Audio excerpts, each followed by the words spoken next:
Hi guys, welcome back to my channel. If you're new here, my name is Amy. I am a mum of 2 boys and really happen to love books. So if you'd like to see some more from me on my cosy little corner of the internet, then please consider subscribing. It will be amazing to have you here.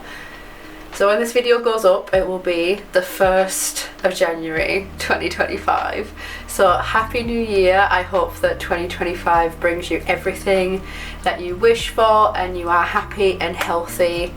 And yeah, I think this year is going to be a very emotional year. This is the year that my eldest son starts school, and that is a very big thought for me to try and process. So in today's video I am going to go through my top 10 books of 2024. So in 2024 I read 57 books, considering in 2023 I read 28 books. So that is almost double what I read last year, which is amazing to me. Hopefully when I've got a bit more free time I can try to aim for that like 100 book mark, but I am not there yet. So I had 12 5 stars overall, but I have managed to narrow it down to a top 10 just because there are some books that stuck with me a little bit more than others, but there were still definitely 5 stars. I just feel like these ones kind of nudge their way up a little bit with their storylines, characters, etc. And also, another thing, I'm going off on a tangent that you might have noticed, is that I'm not sat by the windowsill. I am stood up next to my bookshelf, and that is because I have got a proper tripod now. So I can film properly, I'm not going to be breaking my back sitting down on the floor or sitting on my bed. I can stand up and film freely in front of my bookshelf, which is super nice. My washing machine has just decided to go on a spin cycle though, so if you can hear that, I'm really sorry. So in terms of the order, there's not really much order to these books until I get to the top 3. Now these were the best of the best for 2024 for me personally. And another thing I'm going to say is, if you didn't like any of these books or some of these books, that is absolutely okay. Reading is subjective and everyone is allowed to have their own thoughts, feelings and opinions in terms of reading or anything really. Yeah, shall we jump into my top 10 best books of 2024? So number 10 on this list is The Luminaries by Susan Dennard. I loved the fantasy aspect of this. There's a lot of I wouldn't say magical realism, it's more of a fantasy book than it is magical realism, but there is secret societies and creatures running amok in the forest as soon as the sun goes down, and trials, games and trials, and getting your power back, and there's so many elements in this book that I really enjoyed.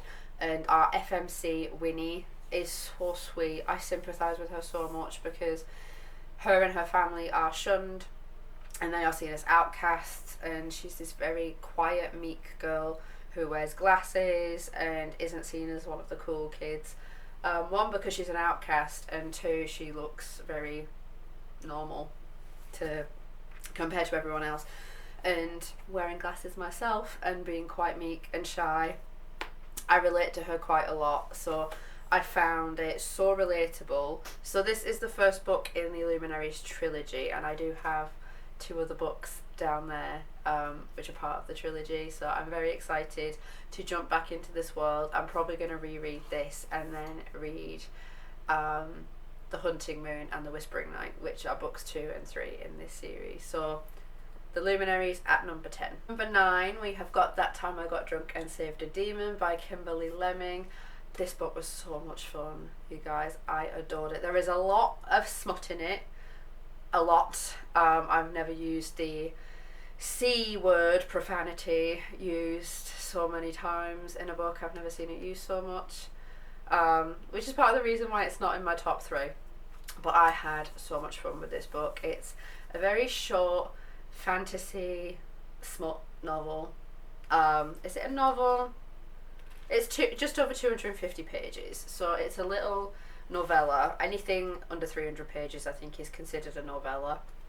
But yeah, I enjoyed this so much. The MMC and the FMC are perfect together, and it's just set in this small little town, and everything is so cozy and cute, and then there's a little bit of spice as well once the smut kicks in. So yeah, I would definitely read this if you want just a cozy, simple fantasy with a little bit of spice in there. And on the same note, at number 8, we have That Time I Got Drunk and Saved a Human.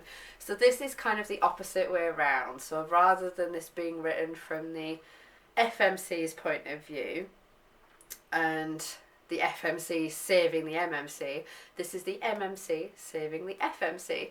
So this is the 3rd book. That Time I Got Drunk and Saved a Demon is the 1st book in the series. This is the 3rd. I did enjoy the 2nd, but there were elements in there that I didn't really enjoy, but I still loved the overall storyline. So I think I gave that 4.5 stars, 4 or 4.5 stars. It was very, very close. But this one is just as amazing as book 1, if not slightly better. This was just the perfect conclusion to the trilogy, and even though they are interconnected standalones, there are little snippets from the previous book in this one, and it was just the perfect ending.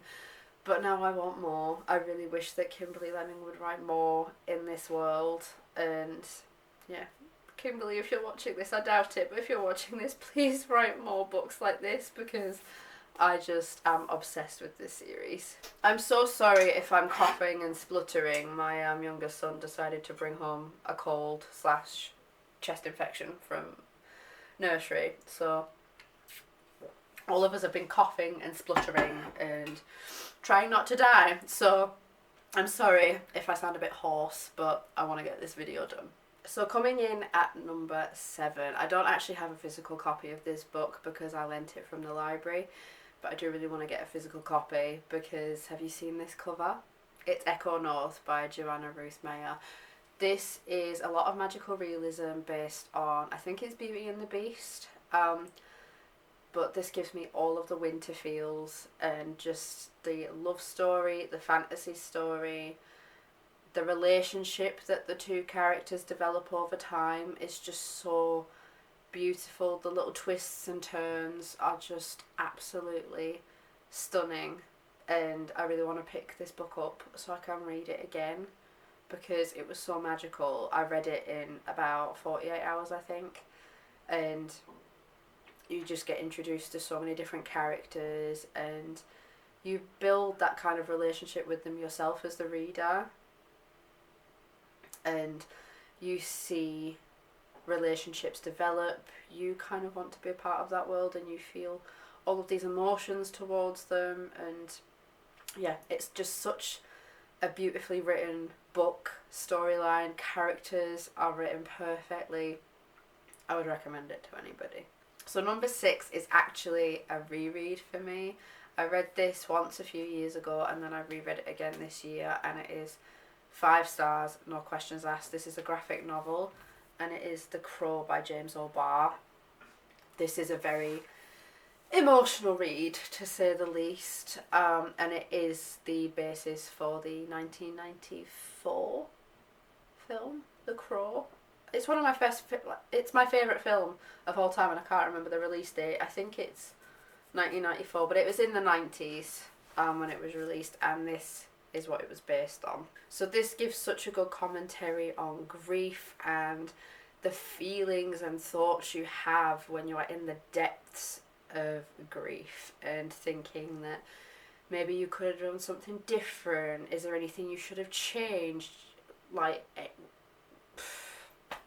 it's just an it really makes you think, this book. It's an absolute mindfuck of just grief. It makes you examine your own personal grief. Maybe you've lost someone close to you. Like with me personally, you know, I've gone through some tragedies in my life that I wish I could have gone back and changed, but in my grief, I was thinking I could change them. But I can't. There is no way on God's green earth that I could have changed those things. But grief makes you angry, and it makes you feel so many things that you weren't even like you never even thought were possible. And by the end of this book, you have forgiven yourself and forgiven those around you. And the basis of the story is, once you forgive yourself, you find it a lot easier to forgive others. Especially, like in the storyline of this book, the fiance of our main character, Eric, is attacked and murdered. And Eric thinks that he could have stopped it. So he ends up turning into the Crow because he was then murdered himself. The Crow brings him back a year later as the Crow, in certain beliefs, like Norse mythology for example, is seen as a carrier of souls. So he's brought back and he decides to take vengeance on those who wronged him and his fiancée Shelley. Very, very poignant book. Graphic novel, I should say. It's just, I could go on about this book for hours and hours and hours, but I don't have hours. So yeah, if you want a very poignant book on grief, and this is quite gory, but it's well worth a read, and I'd recommend it to anybody. 5. Now this is on a much happier note. I adored this book. I thought it was perfect for summertime reading, and this is the second book I've read by this author, and I definitely want to read more. It's Daisy Jones and the Six by Taylor Jenkins Reid. So this is about 70s sex, drugs, rock and roll, and we meet a band and Daisy Jones, and they join together to become Daisy Jones and the Six, and their success skyrockets once they band together. But this is set in an interview style, so I don't know if you can see that. So we've got different names there and dialogue. This is set in an interview style, and they are reminiscing about what happened during their stardom and then what also caused their downfall and the factors leading up to that downfall. And it was just, I flew through this. I think I read this in 24 hours or less. It was amazing. And it does give very good commentary on trying to get sober and giving up drugs, alcohol, for the sake of other things that seem more important. So, like starting a family, getting married, all that kind of thing. It's just a very, very poignant book about what being a musician was really like in the 70s. And this could carry into other decades as well. Like, I know that the 80s was very, very drugs based, but this gives amazing commentary, and I fell in love with Daisy, and I think I might get a quote from this tattooed on me at some point because I loved it so much. But yeah, this is amazing for summer if you want a very quick book to burn through. I can't even describe how fast I burned through this book, but yeah, amazing read, definitely recommend. Spot number 4, we are nearly at the top 3. This nearly made it into my top 3, but there was just something about these other books that just itched that part of my brain that made me think, yeah, this is a perfect 5-star read. In spot number 4 we have The Inheritance Games by Jennifer Lynn Barnes. Oh my god, I flew through this book. I barely have any words. The twists and turns in this book, we have games and puzzles and fighting for an inheritance. So our main character, she gets a letter one day saying, you need to be at this billionaire's mansion who's just passed away. And she gets there and it turns out she has inherited his entire fortune. She's inherited his mansion, his money, his businesses, his charity. She's inherited all of it. And his 4 grandsons and his 2 daughters have barely gotten anything. So a big competition and fight ensues about who is going to get this money. And there's suspense, there's action, there's twists and turns that I didn't even see coming. It was absolutely amazing. And I have read the other 2 books in the trilogy. I haven't read like the little spin-off book which is called The Brothers Hawthorne. I haven't read that yet. I do want to. But this was definitely the best out of the bunch for me. We are in the top 3, you guys. Now, I haven't gone on about this book very much, and I feel like I should have done a lot. I rave about the first book in this series far too much. I think, but this one was just as good. It's Bookshops and Bonedust by Travis Baldree. Now, if you have been watching my channel for a while, you will know that I rave about Legends and Lattes as often as I can. Whenever I get the opportunity to, I will go on about it and rave about it, and this is no exception. So this is kind of like the prequel to Legends and Lattes. There isn't a coffee shop in this, but there is a bookshop, and there are so many characters in this that I just fell in love with. We're introduced to a lot more new characters. We do get little snippets of characters from Legends and Lattes in this as well, and it was just perfect. I would say this is more of a transitional book from summer into autumn, because you've got those seaside town vibes, but then you've also got the coziness of a bookshop as well. And reading this just really makes you appreciate how kind-hearted Viv actually can be. Even though she is a bounty hunter and a mercenary, she's actually got a very kind heart, and it just made me very emotional, especially the ending of this book. The ending of this book made me almost bawl my eyes out, because it gives a connection to Legends and Lattes that I wasn't even expecting. So if you want a cosy book to read and you haven't read this yet, please read it. We are in spot number 2. We only have one book left. So in spot number 2, I actually read this very, very recently, and I was blown away. The other 2 books in the trilogy, I wasn't that impressed with. I ended up giving them both 4 stars just because there were elements of those books that I really enjoyed, but the first book was absolute perfection. Serpent and Dove by Shelby Mahurin.